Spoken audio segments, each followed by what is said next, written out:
ঘড়িতে বাজে 3:30 মতো, 3:30 বা তার উপরে হইব। আর আমরা ট্রেন হলো 4টা, দিল্লি টু মথুরা। আমরা যেহেতু একটু তাড়াতাড়ি করছি, তো আমরা একটু বইছি আর কি, এনে এই দেখো পেপার টেপার পাইটা বইছি। এই যে মাম্মাম জাস্ট ট্রেনটা ঢুকলো, ওই যে ট্রেনটা জাস্ট ঢুকলো।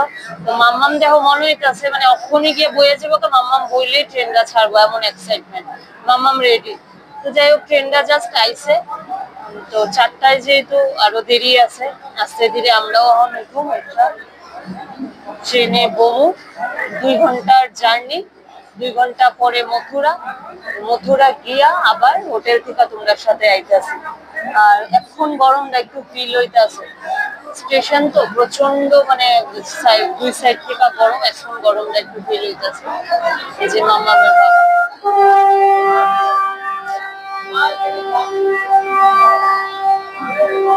প্রচন্ড আওয়াজ। তো চলো টাটা, আবার মথুরা পৌঁছা তোমাদের সঙ্গে আবার আইতাছি। টাটা।